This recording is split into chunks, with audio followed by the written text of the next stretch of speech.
Hi friends, welcome to Chandrika కొనికి Yadav YouTube channel. Sankranti వచ్చేసింది కదా, మరి పిండి వంటలు స్టార్ట్ చేశారా? ఇంకా స్టార్ట్ చేయని వాళ్ళైతే నేను ఈ వీడియోలో చూపిస్తున్న విధంగా చెక్కల్ని ఒకసారి ట్రై చేయండి. ఈ వీడియోలో అయితే మనం మా అమ్మ స్టైల్లో చెక్కలు ఎలా ప్రిపేర్ చేసుకోవాలో చూద్దాం. అందుకోసం అయితే మనం స్టోర్ బియ్యంలో కొంచెం ఉప్పు వేసుకొని 4-5 సార్లు వాష్ చేసుకోవాలి. స్టోర్ బియ్యం కదా, సో కొంచెం వాటర్ ఎక్కువగా పోసి క్లీన్ చేసుకోండి. తర్వాత నీట్ గా వాష్ చేసుకున్న స్టోర్ బియ్యాన్ని అయితే ఇలా నీట్ గా ఒక క్లాత్ పరుచుకొని మంచం మీద బియ్యాన్ని అయితే ఈ క్లాత్ మీద ఈ విధంగా ఆరపోసుకోండి. ఈ వీడియోలో చూపిస్తున్న విధంగా అయితే బియ్యాన్ని చేతితో ఇలా పరుచుకోండి. ఈ బియ్యాన్ని అయితే 2 to 3 అవర్స్ ఆరపెట్టుకోండి. ఈ బియ్యం పొడి పొడిగా ఆరిన తర్వాత వీటిని మనం పిండి పట్టించుకోవాలి. ఈ వీడియోకి ఒక లైక్ చేయండి. ఇందులో నేను మీకు ఒక మంచి ఇన్ఫర్మేషన్ అయితే ఇస్తాను. సబ్స్క్రైబ్ కూడా చేసుకోండి. మీరైతే ఈ బియ్యాన్ని ఎండలోనే ఆరపోసుకోండి. ఇప్పుడైతే మనం చెక్కల ప్రాసెస్ లోకి వెళ్ళిపోదాం. అందుకోసం అయితే మనం ఒక బౌల్ తీసుకొని అందులో ఇలా సగ్గు బియ్యము కొంచెం వాటర్ పోసుకొని ఇలా కుక్ చేసుకోండి. నేను ఈ వీడియోలో చూపిస్తున్నాను కదా, ఆ విధంగా అయితే మీరు కుక్ చేసుకోండి. సగ్గు బియ్యాన్ని 1 kg పిండికి 1 కప్ అయితే తీసుకోండి. పొట్టు మినప్పప్పునైతే నానపెట్టుకొని ఇలా నీట్ గా క్లీన్ చేసి పెట్టుకోండి. మినప్పప్పునైతే మేము 1 kg పిండికి 2 కప్పులు అయితే తీసుకున్నాం. ఇప్పుడైతే రోట్లో కొంచెం అల్లం 4-5 పచ్చిమిరపకాయలు వేసుకొని కచ్చా పచ్చగా దంచుకోండి. మీకు కావాలంటే దీన్ని మిక్సీలో కూడా వేసుకోవచ్చు. ఇంకొకటి ఏంటంటే మనం చెక్కలు చేసుకోవడానికి నానబెట్టిన బియ్యం కాకుండా నార్మల్ బియ్యాన్ని అయితే యూస్ చేసుకోవాలి. అరిసెల పిండికి అయితే మనం ఒక రోజంతా నానబెట్టిన బియ్యాన్ని యూస్ చేస్తాం. కానీ చెక్కలకి నానబెట్టాల్సిన అవసరం అయితే లేదు. జస్ట్ వాష్ చేసేసి తర్వాత ఆరపెట్టుకొని గ్రైండ్ చేపించుకోవడమే. చెక్కల పిండికి అయితే ఇలా ప్రిపేర్ చేసుకుంటాం. మేమైతే ఈ చెక్కల్ని న్యాచురల్ గా అంటే మనం పల్లెటూరులో ఎలా చేసుకుంటాము అలా అయితే చేద్దాం అనుకుంటున్నాం. అందుకే రోట్లో నూరుతున్నాం, లేకుంటే మిక్సీలో వేసేవాళ్ళం. చెక్కలు ప్రిపరేషన్ కూడా మేము కట్టెల పొయ్యి మీదే చేసాం. ఇప్పుడైతే ఒకసారి మా గార్డెన్ లో పూసిన గులాబీ ఎలా ఉందో చూసేయండి. చాలా బాగుంది కదా ఫ్లవర్. ఇంతకు ముందు అయితే మా గార్డెన్ ఎక్కువ ప్లేస్ లో ఉండేది, ఇప్పుడైతే మేము కొంచెం తగ్గించేసాం. సరే అయితే ఇప్పుడు మనం పేస్ట్ చేసి పెట్టుకున్న పచ్చిమిరపకాయలు అల్లం పేస్ట్ అయితే తీసుకుందాం. మా ఊరు అయితే అంత పెద్ద సిటీ కాదు, అలా అని పక్కా పల్లెటూరు అయితే కాదు, రెండిటికి మధ్యలో ఉంటుంది. మా ఊర్లో అయితే గోల్డ్ తప్ప మిగతావన్నీ దొరుకుతాయి. మా పక్కన చిన్న చిన్న ఊర్లు వాళ్ళు ఉంటారు, వాళ్ళైతే ఏమన్నా అవసరం అయితే మా ఊరు రావాల్సి ఉంటుంది. సరేలేండి, ఇవన్నీ మనకెందుకు. సగ్గు బియ్యాన్ని అయితే ఈ విధంగా కుక్ చేసుకోండి. తర్వాత అయితే మనం పిండి కలుపుకోవడానికి ఒక పెద్ద బౌల్ తీసుకొని అందులో మనం పట్టించి పెట్టుకున్న పిండి మిశ్రమాన్ని అయితే వేసుకోవాలి. తర్వాత ఆ పిండిలో కొంచెం జీలకర్రని వేసుకోండి. మరీ ఎక్కువగా వేసుకోకుండా కొంచెం వేసుకోండి, సరిపోతుంది. తర్వాత అయితే కొంచెం ఉప్పుని యాడ్ చేసుకోండి. మీ టేస్ట్ కు తగినంత ఉప్పునైతే వేసుకోండి. తర్వాత అయితే మనం ముందుగా ప్రిపేర్ చేసి పెట్టుకున్న పచ్చిమిరపకాయలు అల్లం పేస్ట్ అయితే వేసుకోండి. మేమైతే ఈ చెక్కల్లో సోడా ఉప్పుని వేయలేదు. చాలా మంది అయితే సోడా ఉప్పుని కూడా వేస్తారు, మేమైతే వేయకుండానే చాలా సూపర్ గా చేసాం. మీరు కూడా సోడా ఉప్పుని వేయకుండానే చేసుకోండి. ఇప్పుడైతే ఇందులో మనం కడిగి పెట్టుకున్న మినప్పప్పుని యాడ్ చేసుకుందాం. మేమైతే పొట్టు మినప్పప్పు తీసుకొని వాటిని నానబెట్టుకున్న తర్వాత నీట్ గా క్లీన్ చేసుకొని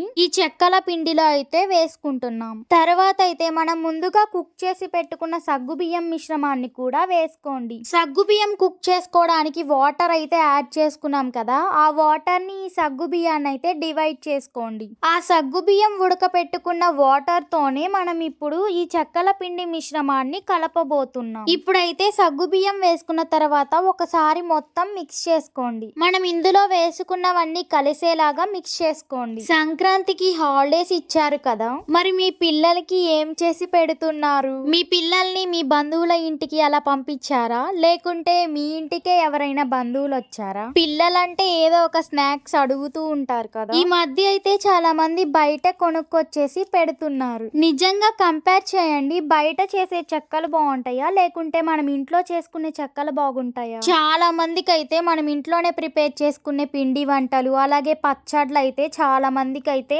నచ్చుతాయి. నిజంగానే కంపేర్ చేయండి, మనకి టేస్ట్ విషయంలో కానీ అలాగే హెల్దీగా ఉండే విషయంలో కానీ మనకి హోమ్ లో చేసుకునే బాగుంటాయి. ఇప్పుడైతే చాలా మంది కుదరక లేకుంటే చేయలేక అలా అయితే మనం బయట అయితే తెచ్చుకుంటున్నాం, లేకుంటే ఆన్లైన్ లో అయినా సరే పెట్టుకుంటున్నాం. అలా బయట కొనుక్కునే బదులు మనం ఇంట్లోనే ఇలా ప్రిపేర్ చేసుకుంటే బాగుంటుంది కదా. మీరు ఎక్కువ క్వాంటిటీ చేయలేమనుకుంటే కొంచెంగానే ప్రిపేర్ చేసుకోండి. మనకి మనకి టేస్టీగా అలాగే హెల్దీగా కూడా మనం ఇంట్లోనే చేసుకోవచ్చు. ఈ వీడియో చూసాకైతే మీరైతే తప్పకుండా ట్రై చేస్తారని అయితే అనుకుంటున్నా. సరే అయితే ఇప్పుడు ఇందులో కొంచెం కొంచెంగా మనం సగ్గుబియ్యం ఉడకపెట్టుకున్న వాటర్ ని పోసుకుంటూ మిక్స్ చేసుకోండి. సగ్గుబియ్యం ఉడకపెట్టుకున్న వాటర్ అయితే వేడిగా ఉన్నాయి, సో అందుకని గరిటెతో కలుపుతుంది మా మమ్మీ. ఈ ఫెస్టివల్ కి మీ పనులు ఎంతవరకు అయ్యాయి? మీ పిల్లలది హెల్ప్ తీసుకున్నారా లేకుంటే మీరు ఒక్కరే చేసుకున్నారా? ఈ మధ్య రీల్స్ లో ఒకటి బాగా ట్రెండ్ అయింది కదా, పండగ వచ్చిందని మనం వాడని సామాన్లు కూడా తీసి కడగటం,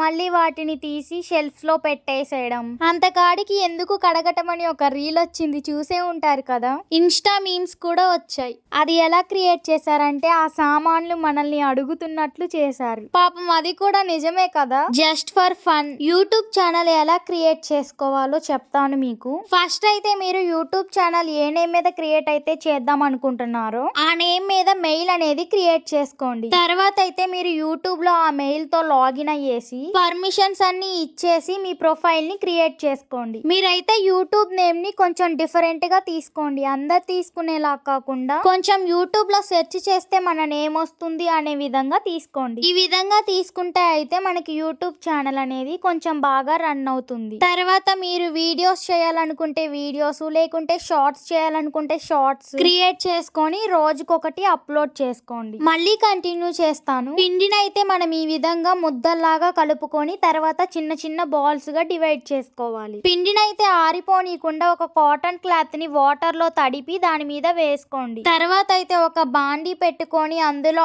ఆయిల్ వేసుకొని హీట్ చేసుకోండి. ఇప్పుడైతే పిండి ముద్దల్ని ప్రెస్ చేసుకోవడానికి పూరీ ప్రెస్ ఉంటుంది కదా, దాని మీద ఆయిల్ పేపర్స్ అయితే పెట్టేసుకొని కొంచెం లైట్ గా ఆయిల్ అప్లై చేసేసి మనం ప్రిపేర్ చేసి పెట్టుకున్న పిండి ముద్దలను అయితే పెట్టేసి ప్రెస్ చేసుకోండి. చూడండి, మనం పిండి ముద్దలను అయితే ఈ విధంగా ప్రిపేర్ చేసుకోవాలి. మరీ పల్చగా ఒత్తుకోకుండా మరీ మందంగా ఒత్తుకోకుండా నేను చూపిస్తున్న విధంగా అయితే ప్రెస్ చేసుకోండి. ఈ ప్రాసెస్ అంతా మా మమ్మీయే ప్రిపేర్ చేస్తుంది, నేనేమో వీడియో తీస్తున్నా. వీడియోలో కొన్ని చూపించాం కదా, అంతవరకు అయితే మా మమ్మీ ప్రిపేర్ చేసింది. తర్వాత అయితే ఇంకా నేను ప్రిపేర్ చేశా. ఈ విధంగా అన్ని పిండి ముద్దలను అయితే ప్రెస్ చేసుకోవాలి. మధ్య మధ్యలో మనం ఆ పేపర్స్ కి కొంచెం ఆయిల్ ని అప్లై చేసుకోవాలి. అప్పుడు మనకి ఆ పిండి ముద్ద ప్రెస్ చేసిన తర్వాత తీయడానికి సింపుల్ గా వస్తుంది, లేకుంటే మనకి విరిగిపోతుంది. మీరు కూడా ఈ విధంగా అన్నిటిని అయితే ప్రిపేర్ చేసుకోండి. తర్వాత అయితే ఆయిల్ హీట్ అయిందో లేదో అని చెక్ చేసుకోండి. కొంచెం పిండి తీసి ఆయిల్ లో వేస్తే ఆ పిండి అనేది పైకి పొంగితే మనకి ఇంకా ఆయిల్ కాగినట్టే. తర్వాత చెక్కల్ని ఒక్కోటొక్కోటిగా వేసుకొని ఫ్రై చేసుకోండి. ఈ చెక్కల్ని మీకు కావాలంటే చిన్న చిన్నవిగా కూడా ప్రిపేర్ చేసుకోవచ్చు. పిల్లలు ఉన్న వాళ్ళైతే చిన్న చిన్నగానే ప్రిపేర్ చేసుకోండి. ఇలా అన్నిటిని ఒక్కోటొక్కోటిగా వేసుకుంటూ ఫ్రై చేసుకోండి. మనం నూనెలో వేసిన 10 సెకండ్స్ కల్లా ఈ చెక్కలు అనేది పైకి వచ్చేస్తాయి. వీటిని అయితే మనం తీసుకున్న నూనె క్వాంటిటీ అలాగే బాండీని పట్టి మనం చెక్కలను అయితే నూనెలో వేసుకొని ఫ్రై చేసుకోవాలి. మాక్సిమం ఎక్కువ క్వాంటిటీలోనే పడతాయి. ఇలా అన్నిటిని ఒక్కోటొక్కోటిగా వేసుకొని ఫ్రై చేసుకోండి. ఇందాక చెప్పాను కదా, వీటిని అయితే మేము కట్టెల పొయ్యి మీదే ప్రిపేర్ చేస్తున్నాం. మీరైతే మీకు నచ్చిన విధంగా ప్రిపేర్ చేసుకోండి. ఇలా ఈ విధంగా అన్ని చెక్కలు పైకి తేలిన తర్వాత ఒక గరిట తీసుకొని అంటుకున్న వాటన్నిటిని డివైడ్ చేసుకోండి. వీటిని అయితే ఇలా బాగా ఫ్రై చేసుకుంటూ ఉండండి. మంట కూడా కొంచెం ఎక్కువే పెట్టుకోండి. జాగ్రత్తగా కాలినియో లేదో చూసుకుంటూ టర్న్ చేసుకోండి. యూట్యూబ్ గురించి చెప్తూ ఇందాక స్టాప్ చేశాను కదా, ఇప్పుడైతే కంటిన్యూ చేస్తాను. మీరైతే కంటెంట్ ఉన్న వీడియోస్ పెట్టడానికే ట్రై చేయండి.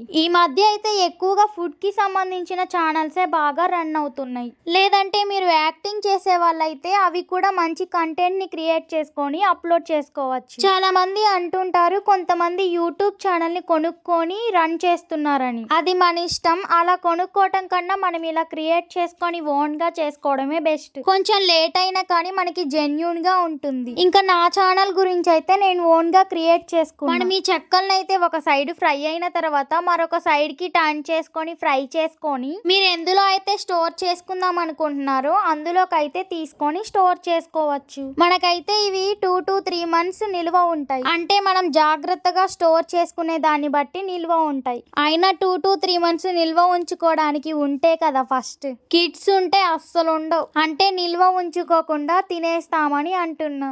ఈ విధంగా చెక్కలన్నిటిని గోల్డెన్ బ్రౌన్ కలర్ వచ్చేంత వరకు ఫ్రై చేసుకోండి. ఇంకా మిగిలిన చెక్కల్ని కూడా ఇలానే ఫ్రై చేసుకోండి. నా యూట్యూబ్ ఛానల్లో అయితే ఇంకా మంచి మంచి రెసిపీస్ అయితే ఉన్నాయి. చిన్న చిన్న వ్లాగ్స్, అలాగే డిజైనింగ్ వీడియోస్ ఇలాంటివన్నీ ఉన్నాయి. ఒకసారి వెళ్ళి చూడండి. అలాగే నా ఛానల్ ని సబ్స్క్రైబ్ కూడా చేసుకోండి. ప్లేలిస్ట్ లోకి వెళ్ళి చెక్ చేస్తే మీకు కావాల్సిన వీడియోస్ అయితే ఉన్నాయి. నేనైతే ఒక్కో టైప్ ని ఒక్కొక్క విధంగా డివైడ్ చేసి ప్లేలిస్ట్ లాగా క్రియేట్ చేసుకున్నా. వాటిని అయితే వెళ్ళి చూసేసి నా ఛానల్ ని సబ్స్క్రైబ్ చేసుకోండి. ఇంత టేస్టీ చెక్కల రెసిపీ చెప్పినందుకు నా వీడియోకి అయితే ఒక లైక్ చేయండి. అలాగే రెసిపీ చేసుకున్న తర్వాత ఎలా వచ్చాయో కామెంట్ కూడా చేయండి. Thank you for watching.